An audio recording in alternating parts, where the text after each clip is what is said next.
বিগত 16-17 বছরে যত টাকা লুটপাট করে দেশের বাইরে পাঠিয়েছে ওই টাকা দিয়ে আরো 40টা পদ্মা সেতু তৈরি করা যেত। বিগত 2 বছর আগে মুজিব বর্ষ পালন করা হয়েছিল না? 1 বছর মুজিব বর্ষ পালন করতে গিয়ে শেখ হাসিনা খরচ করেছে 1000 কোটি টাকা। শুধুমাত্র মুজিব বর্ষ পালন করতে জনগণের ট্যাক্সের মাথার ঘাম পায়ে ফেলা টাকা 1000 কোটি টাকা লুটপাট করা হয়েছে। শেখ হাসিনার বছরের খাবারের বিল ছিল 35 কোটি টাকা। তার মানে প্রত্যেক দিন শেখ হাসিনার খাবারের বিল ছিল 10 লাখ টাকা। একটা মানুষ দিনে 10 লাখ টাকা খাইতে পারে?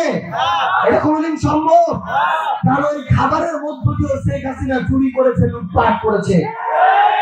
এইবার হিসাবে আসেন, শেখ হাসিনা জনগণের ট্যাক্সের টাকা দিয়ে আওয়ামী লীগ আমলে যে পদ্মা সেতু হয়েছে খরচ করেছে 30,000 কোটি টাকা। সেই 30,000 কোটি টাকা থেকে 10,000 কোটি টাকা লুটপাট করেছে।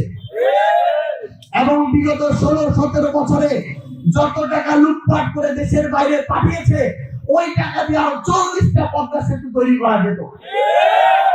এক দরবেশ সালমান এফ রহমান একটা ব্যাংক থেকে 40,000 কোটি টাকা লুটপাট করেছে।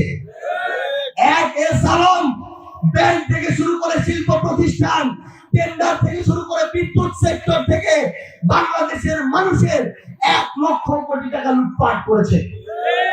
এবং আপনারা জানলে অবাক হবেন, বাংলাদেশের বিদ্যুৎ থেকে ভারতের মোদির যে কেশিয়ার আদানির নাম শুনেছেন? মোদির কেশিয়ার হচ্ছে আদানি। যেমনি ভাবে শেখ হাসিনার কেশিয়ার ছিল এস আলম কিংবা সালমান এফ রহমান, সেই আদানিকে প্রতি বছর বাংলাদেশ থেকে এখনো $450 মিলিয়ন শুধু ক্যাপাসিটি চার্জ দেওয়া হয়। এটা কোনো ক্যাপাসিটি চার্জ না, এটা ছিল আওয়ামী লীগকে ক্ষমতায় টিকিয়ে রাখার ওই ভারতকে দেয় একটা চার্জ। এইভাবে দেশটাকে লুটপাট করা হয়েছে। আমি আপনাদেরকে শুধু এই তথ্যগুলো এই কারণেই দিলাম যে আমরা অযৌক্তিক কারণে কোন দলের বিরুদ্ধে দাঁড়াই না, কথা বলি না। আপনারা চিন্তা করেন, 4 বছরের একটা ছেলে থেকে শুরু করে 25 বছরের যে ছেলেরা স্কুল কলেজ মাদ্রাসা বিশ্ববিদ্যালয়ে পড়তো, এইরকম 1000-এর বেশি আপনাদের সন্তানের বয়সী ছেলে মেয়েদেরকে হত্যা করা হয়েছে শুধু ক্ষমতায় টিকে থাকার জন্য। একটা সুস্থ স্বাভাবিক মস্তিষ্কের মানুষ এটা কি কোনোদিন করতে পারে? পারে না।